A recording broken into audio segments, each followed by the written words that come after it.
이베리서 10장 말씀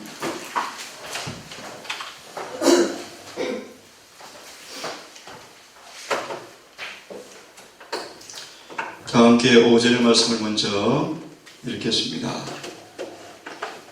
5절의 말씀.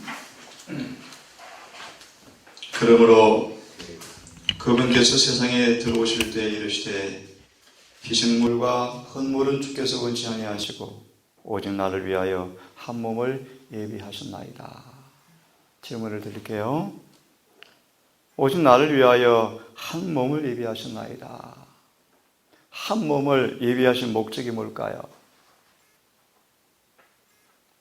1절로 4절의 답이 나와 있습니다. 다시 읽겠습니다. 그러므로 말은 무슨 뜻이죠? 한 몸을 예비한 목적이죠. 목적. 한번 찾아보시겠습니까?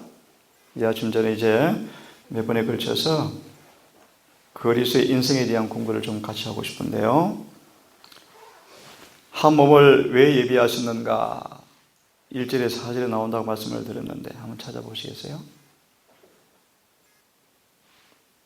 바로 앞에 4절은 뭐라고 되어 있습니까?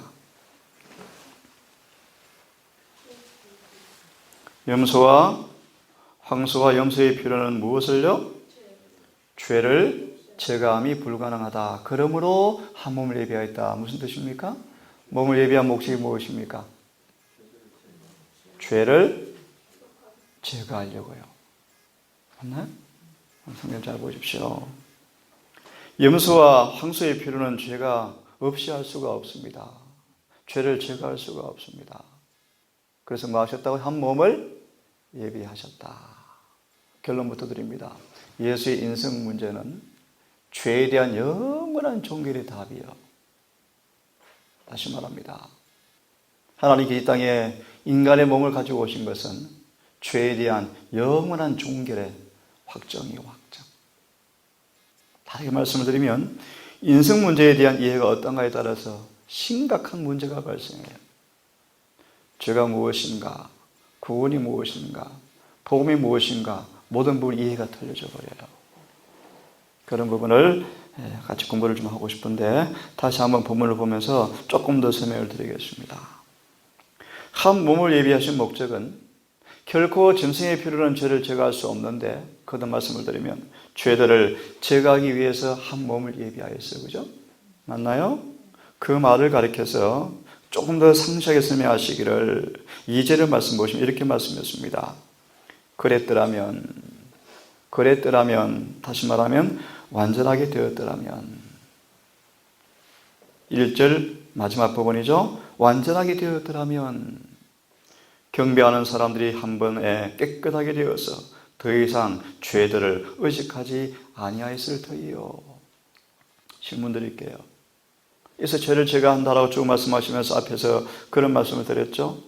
결코 해마다 드린 짐승의 피로는 사람들을, 예배자들을 완전케 할 수 없었다 라고 완전을 설명합니다. 만약에 짐승의 피가 그들을 완전하게 했더라면 2절에서 어떤 말씀이 있죠? 더 이상 죄가 의식되지 않았을 것이다. 자, 질문을 드릴게요. 그분의 한 몸을 입으신 목적은 죄를 제거하기 위해서 한 몸을 가지고 오셨어요. 그 앞에 보니까 죄가 더 이상 뭐도 되지 않습니까? 의식도 되지 않는다. 1절에서는 그것이 온전이다라고 말씀하셨어요. 이것이 언제 최종적으로 이루어지죠? 쭉 읽어보시면 바로 속죄죠. 속죄. 여러 말씀을 드렸지만 그분의 피는 우리를 용서할 뿐 아니라 죄를 뭐 해요? 속죄해요. 속죄. 도말시켜요. 도말. 죄가 영원히 도말되어질 때 우리는 뭐까지 인식이 안 되어지죠? 죄도 더 이상 의식이 안 되어져요. 이것이 온전한 상태예요. 그죠?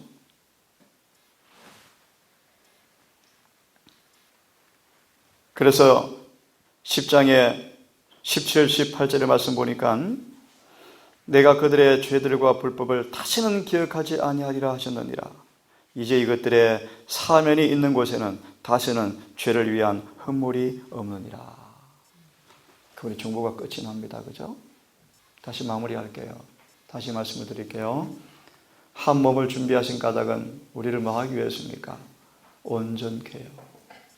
죄를 영원히 제거하시려고요. 부원하면 더 이상 죄가 의식도 되지 않는 완전한 죄의 정결이에요. 이 일을 위해 그분께서는 한 몸으로 영원한 제사를 드리시고 하늘 성소 우편에 앉으셔서 뭐 하십니까? 지금 우리의 죄들을 정결케 하는 일을 하고 계십니까? 하고 계셔요.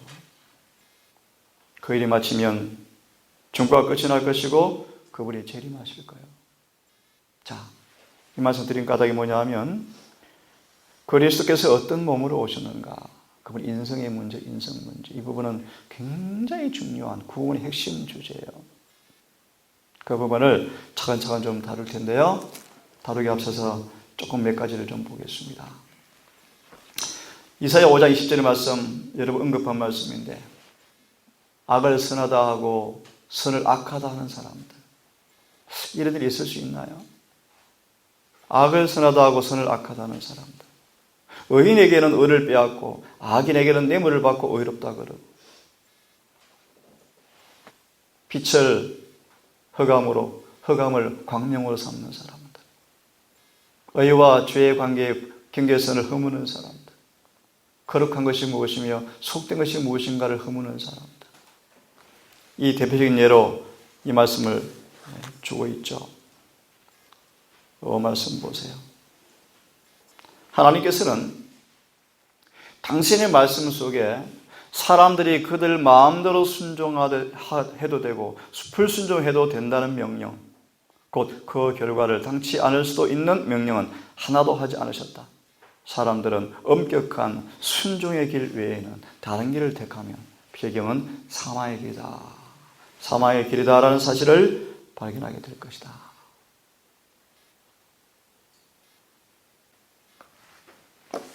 예.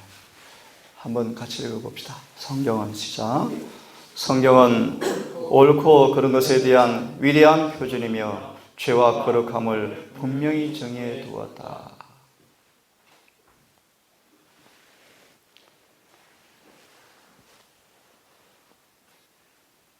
죄가 무엇인가? 라고 물어보면 우리는 그 하나의 정의를 요한일서 3장에서 말할 수 있는데, 죄는 뭐다? 불법이다. 이제 이것은 성경 전체에서 유일한 죄의 정의이다. 그런데 많은 죄에 대한 정의가 나와요. 끼어진 관계가 죄다. 태어난 인간 자체가 바로 죄덩어리다. 원죄가 죄다. 죄는 사랑이다. 그렇죠? 이런 표현을 쓰고 여러 가지 표현을 써요.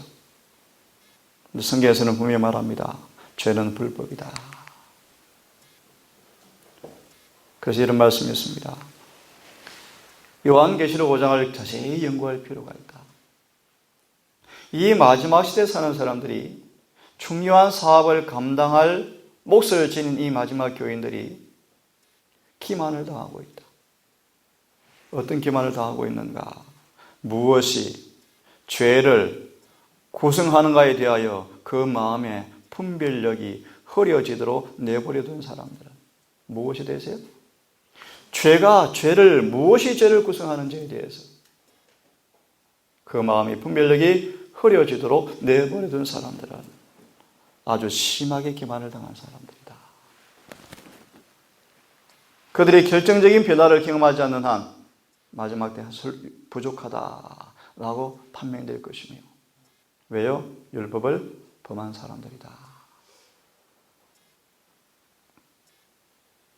그래서 우리는 이 땅에 사는 동안에 그분의 피를 통하여서 어떻게 되어야 된다고요? 죄에서 분리되어야 한다. 그러려면 여러분 우리가 뭘 알아야 합니까? 죄가 무엇인가를 분명히 알아야 되죠. 자, 이만큼 조금 준비 작업을 조금 했습니다. 자, 오늘 이 시간부터 이 부분을 같이 한번 공부할게요. 그리스도의 인성. 여러분 얘기 드렸죠? 이 성경이 예가 되고 아니오 되는 그 근거가 뭔가? 바로 예수 인성 문제, 인성 문제. 예수께서 인성이라는 그 주제 위에 성경이 놓여 있어요. 다시 말하면 예수 인성을 잘못 건드려버리면요, 엉뚱하게 해석해버리면 성경은 거짓말책이 되어져요. 그게 로마 천주교예요.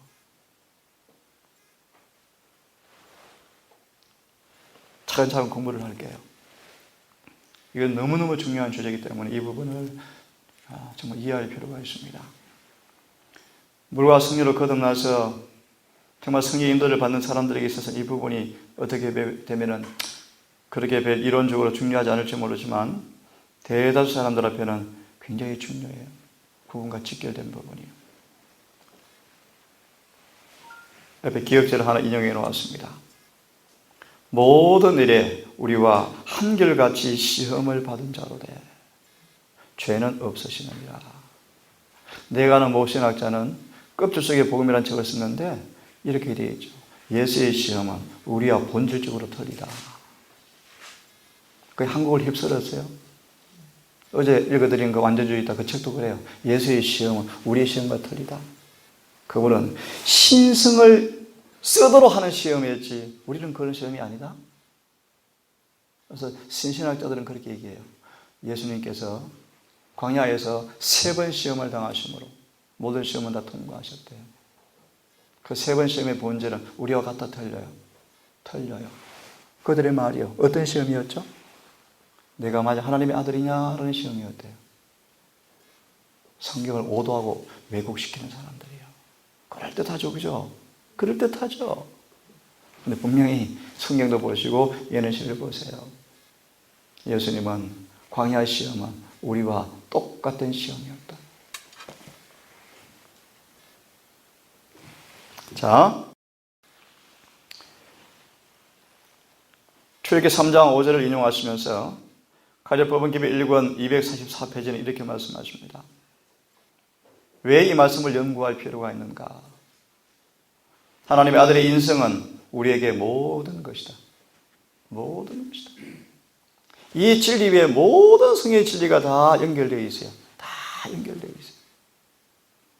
이것이 우리의 영혼을 그리스도께 연결시키며 그리스도를 통하여 하나님께 연결시키는 황금사슬이다.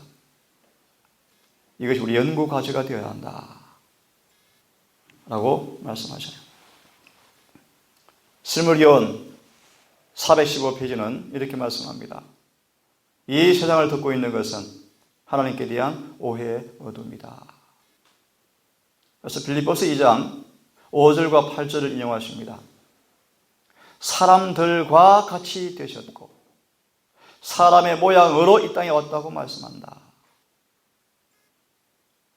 지혜로운 사람이라 자처하는 사람들은 모양을 이렇게 해석해요. 모양. 봐라, 모양이다, 모양. 모양만 그렇지 실제는 안 그렇다 라고 또 해석해요. 참 똑똑한 사람들 많아요. 아주 모양을 또 성경을 보시면요, 빌립보서 2장의 모양은요 어떤 말씀과 똑같은가? 히브리서 2장의 말씀과 똑같아요. 우리와 같은 유전 법칙을 타고 왔다라는 모습으로 모양을 설명하고 있어요. 다시 말하면 겉만 번지르하게 같은 모양이 아니고 우리 속과 겉이 다 같다라는 모습으로 성경을 쓰고 있습니다. 여하튼요, 예수의 인성을 거절하는 사람들은 요한에서 4장 2절과 3절을 인용하시면서 하나님의 영은 이것으로 알지니 곧 그리스도께서 육체로 오신 것을 시인하는 자마다 하나님께 속한 것이요 예수를 시인하지 아니하는 영마다 하나님께 속한 것이 아니니 이것이 곧 즉 그리스도의 영이라. 로마 천주교회는 우리가 아는 것처럼 누구죠? 즉 그리스도예요. 그죠? 그들은 예수를 뭘 인정하지 않죠? 육체로 오신 것을 인정하지 않아요. 어떤 육체요? 그럼 쉽게 말합니다. 모양처럼은 오셨지만 실제는 아니라는 거예요. 아시죠? 그죠? 다음에 아마 나올 거예요. 그때 말씀드리기로 할게요. 이 말씀과 관련되어서 히브리서 4장 15절을 좀 봅시다. 잘 들어보세요. 그리스도의 순종은, 그리스도의 승리와 순종은 진정한 인간으로서의 것이었다. 우리는 우리의 구주의 인생에 대한 잘못된 견해로 말미암아 잘못된 결론을 내릴 수가 있다. 우리가 그 인성 안에 인간이 사단과 대항할 때 사용할 수 없는 인력을 부과한다면 우리는 그의 인성을 완전히 파멸을 시키는 것이다. 이해됐습니까? 이해됐습니까? 다시 말씀을 드릴까요? 예수께서 이 땅에 오셔서 아버지의 계명의 법도에 순종하고 승리한 것은 뭐로 한 것이었다? 진정한 인간으로서 한 것이었다. 만약에 우리가 그 예수의 인성에 지금 우리가 사용할 수 없는 어떤 힘과 능력을 부과한다면 예수의 인성을 파괴시키는 것이다. 이해됐습니까? 이해 안 돼요? 많은 사람들은 그리스도와 사단 사이의 투쟁이 그들 자신의 생애와 특별한 관계가 없는 것처럼 바라본다. 무슨 뜻입니까? 예를 듭시다. 예수께서 광야에서 금식하셨죠. 그 금식 우리가 어떤 의미가 있습니까? 어떤 의미가 있어요? 아시는 분 한번 답변해 보실래요? 예수님의 광야 처심의 금식의 의미가 우리 어떤 의미가 있습니까?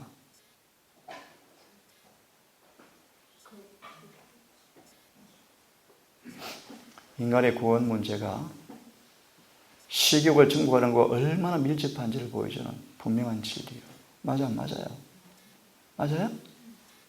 다시 말합시다. 이 먹는 문제가 식욕의 정욕의 문제가 자제 문제가 구원과 얼마나 밀접한지를 보여주는 실물 교훈이에요. 맞아 안 맞아요? 이런 표현도 아시죠? 인간이 식욕의 부절제함으로 죄가 들어온 것처럼 인간의 구원도 뭐부터 시작하는 거예요?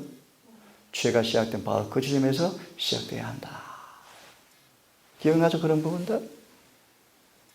우리 매 밥상을 대하고 먹은 음식을 대하는데 다시 읽으십시오. 예수님의 그 시험과 투쟁들이 우리와 특별한 관계가 없는 것처럼 바라본다.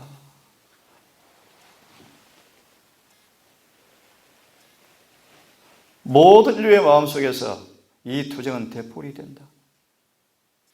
그 누구도 사탄의 공격을 받지 않고 하나님을 섬기기 위해서 악의 대회를 떠날 수가 없다.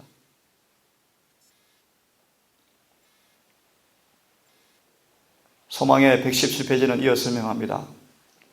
그리스도께서 대항하신 유혹들은 우리가 막아내기 어려운 것들이었다. 우리보다 훨씬 더 뭐했다는 것입니까? 시험이 훨씬 컸다는 거예요. 훨씬 컸다는 거예요. 이 말의 의미가 여러분 아시죠? 한 말씀만 드릴게요. 그러면 우리에게 오는 시험들을 누구든지 이길 수 있는 힘이, 은혜가 준비되었어요. 아무리 강한 시험도 변명이 될 수 없어요. 그분은 인성으로 와서 이 땅에 사는 인간보다 가장 극심한 시험을 당하였어요. 왜요? 그건 우리와 똑같은 성정을 가지고 오셨기 때문이에요.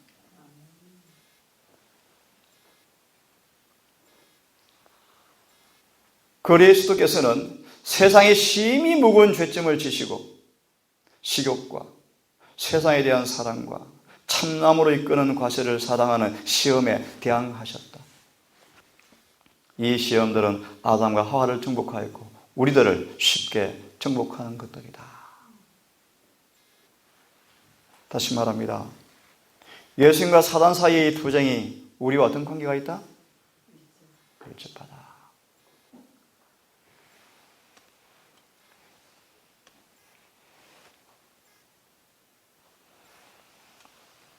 그래서 시대소망 117페이지는 그렇게 말씀하십니다. 많은 사람들은 그리스도께서 시험에 정복당하는 것은 불가능했다고 주장한다. 그렇다면 그분은 아담의 처지에 서지 못했을 것이며 아담이 얻지 못한 승리를 얻을 수 없으셨을 것이다. 만약 우리가 어떤 점으로든지 그리스도께서 당하신 것보다 더 혹심한 투쟁을 당한다면 그분은 우리를 구원할 수가 없을 것이다. 그러나 우리 구주께서는 온갖 연약성을 지닌 인성을 취하셨다. 그분은 시험에 굴복할 가능성을 가진 인성을 취하셨고 우리는 그분께서 당하지 않은 것들을 하나도 짊어질 것이 없을 것이다. 그래서 히브리서가 주어진 거예요. 그가 항상 살아계셔서 우리를 위해 중보하시니 우리를 다 구원할 수가 있으시다 라고 말씀을 하시는 거예요. 자, 그러면 인생에 대한 오해 하나의 근원을 한번 봅시다. 무염시태설. 무염시태설. 좀 어려운 용어죠. 말 그대로 어떤 감염이 되지 않는, 죄에 전혀 감염이 없는 그 잉태. 태어날 때부터 죄 영향이 전혀 없는 상태. 그것이 무염시태예요. 그런 뜻이에요. 이게 천주교가 만든 예수님의 모습이에요. 볼래요? 이 말이 의미가 뭐냐면, 예수 육신의 어머니 마리아가, 마리아가 자기의 엄마 뱃속에서 잉태되었을 때 순간부터 이 마리아는 원죄의 어떤 영향도 받지 않았기 때문에, 그래서 원죄. 이 원죄를 만들어냈죠, 마귀가. 그죠? 원죄의 어떤 영향도 받지 않았기 때문에, 그래서 원죄라는 것은 타락한 죄된 본성을 죄라고 가르쳐요. 타락한 죄된 본성을요. 그의 조상들과 다를 뿐 아니라 모든 인류와도 다른 타락하지 않은 아담의 육체를 가지고 아들을 낳을 수 있었다는 이론이다. 개신교도들은 이런 천주교 교리를 거절해요. 그러하지만 대부분 예수와 우리 인생은 다르다고 또 믿고 있어요. 이 개신교인은 마리아가 이런 상태로 예수를 탄생시켰다고 믿지는 않지만 이렇게 믿습니다. 이 모습이요, 지금 재림교와 똑같은 내용이에요. 그들은 초인간적인 방법을 통하여 예수께서 받으셨던 타락한 조상들의 유전으로부터 분리되셨다고 말하고, 모든 인간들이 쌓아야만 하는 어떤 특정한 경향으로부터 면제되었다고 믿는다. 그래서 우리 교회 이런 용어를 자꾸 써서 한번 들어보세요. 초자연적, 기적적 잉태라는 단어를 자주 써요. 교회에서요. 같은 말이에요. 개신교에서 들어온 내용들이.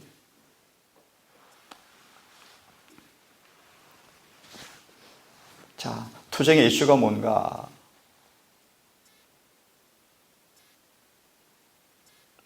파란 글씨를 봅니다. 그리스도께서는 사단의 주장을 반증하기 위해서 오셨다.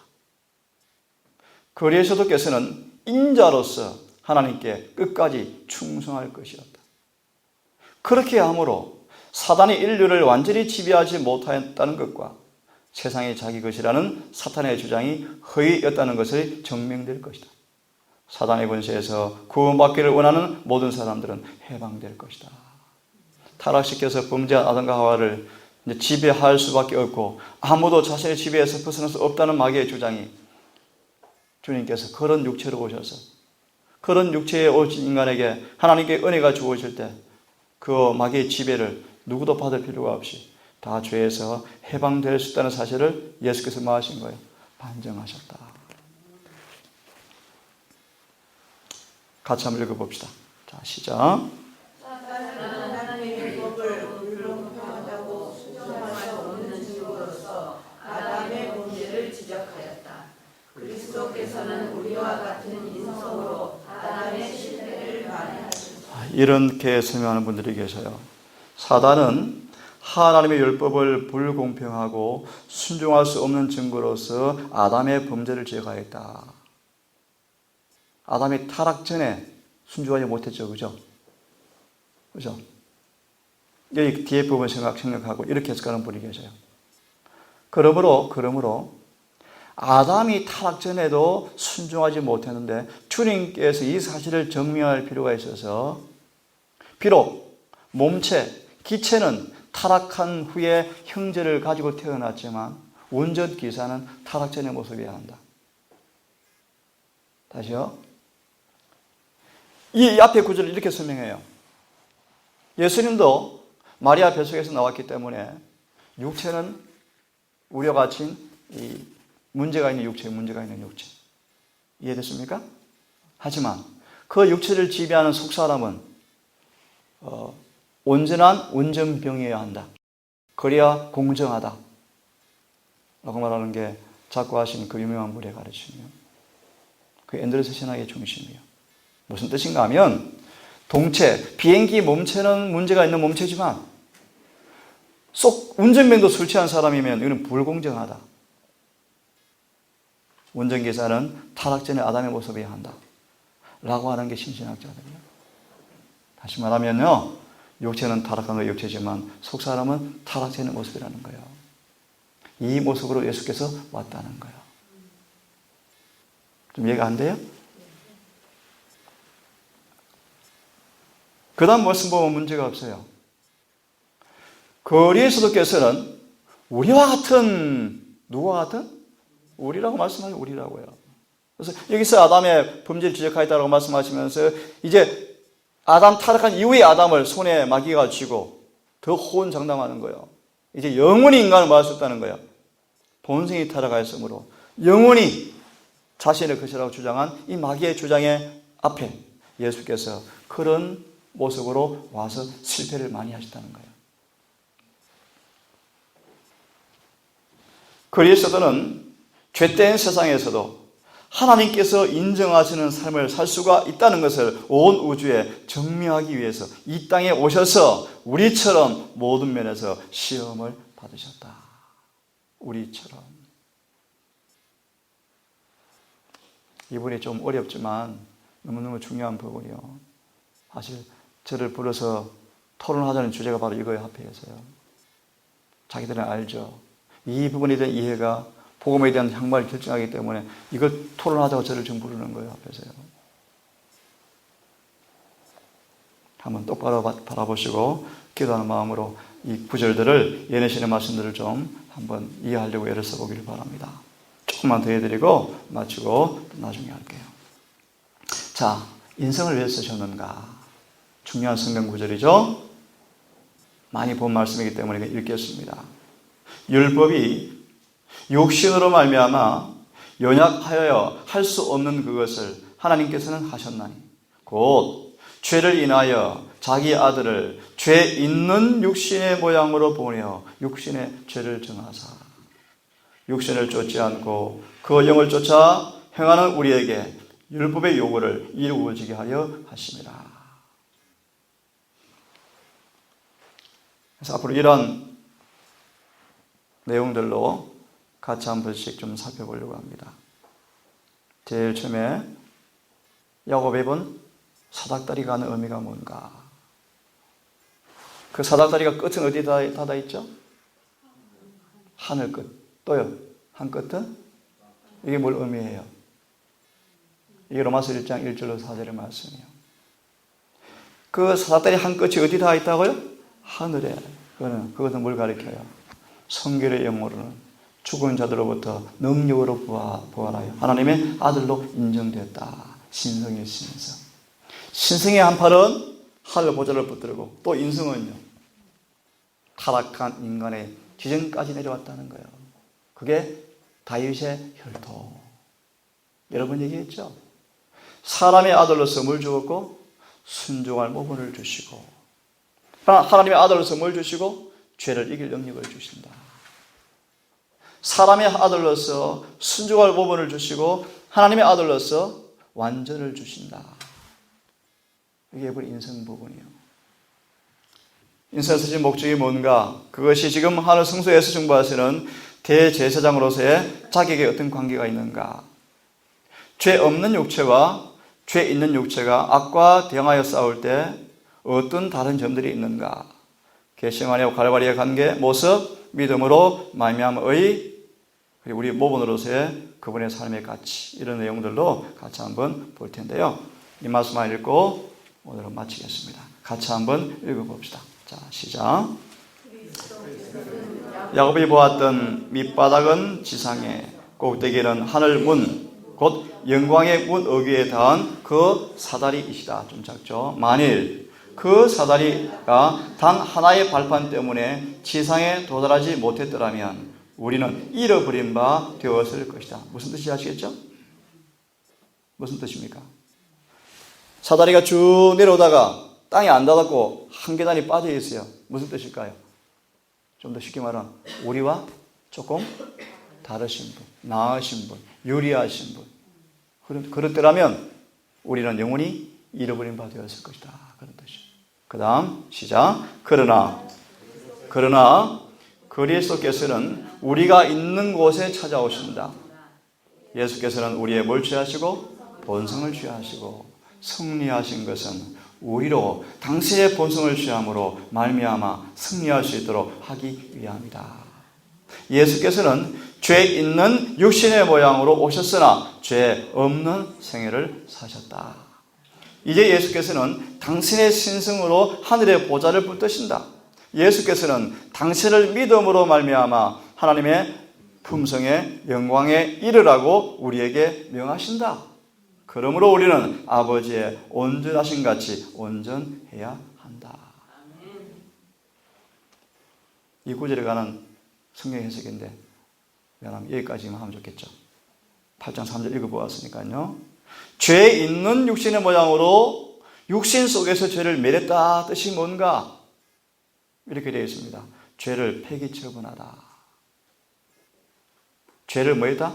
폐기 처분하다. 무슨 뜻인가?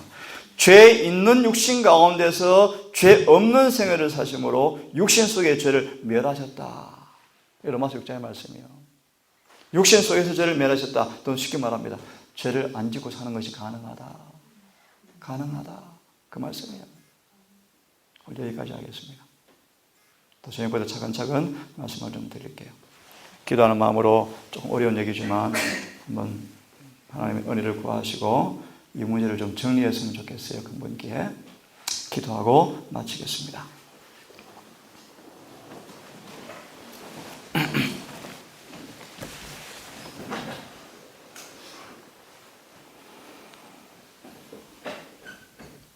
하늘에 계신 아버지, 성경에 말씀하신 그대로 증언에 말씀하신 그대로 믿고 우리 주님의 그 놀라운 겸양과 겸비와 죽기까지 낮아지시고 복종하신 그 아름다운 주님의 생애를 통하여 이루어 놓으신 그 놀라운 복음의 은혜가 우리 모두를 구원하기에 넉넉한 사실을 믿고 수많은 괴계와 가르침과 쾌사한 말에 우리가 홀리지 아니하고 믿음 없음을 회개하고 열성 없음을 회개하고 전심을 다해 주님께 의지하며 당신께 구할 때 넉넉히 구원받을 수 있다는 사실을 믿고 경험으로 증명할 수 있도록 인도해 주시옵소서. 죄가 교회 심장부까지 들어와서 과학이 되어버렸고 과학으로 만들어버리는 수많은 노력이 인간의 이론으로 난무한 사실을 바라봅니다. 참으로 논리처럼 죄를 짓지 않고 사는 사람이 거의 없고 보이지 않는 이 시대 하나님의 계명을 지키는 예수 믿음을 지키는 예수를 믿음으로 말미암아 법이 온전해지는 그 귀한 경험이 우리 삶 속에서 역력하게 드러나기를 간절히 기도하고 구합니다. 하나님의 동산 가족들이 이 일에 오늘도 믿음을 두게 하시고 성령을 구하게 하여서 오늘 주님께서 걸으신 것처럼 걷는 하루가 되어서 의로운 삶이 무엇인가가 우리 삶 속에서 경험될 수 있도록 오늘 우리의 생애를 인도해 주시옵소서. 특별히 동산에 거하는 여러 청년들 또 밤늦게 온 한 딸을 기억하시고 이곳에 머무는 동안 큰 영혼의 힘과 위로와 용기 얻게 하시고 다시 주님 앞에 나가서 영원한 소성함 받는 시간 되게 하시고 몸도 마음도 건강한 모습으로 다시 부모 품에 안길 수 있도록 인도해 주시옵소서. 이 모든 말씀을 우리를 사랑하시는 예수님 이름 의지하여 감사하며 기도 올리옵나이다. 아멘.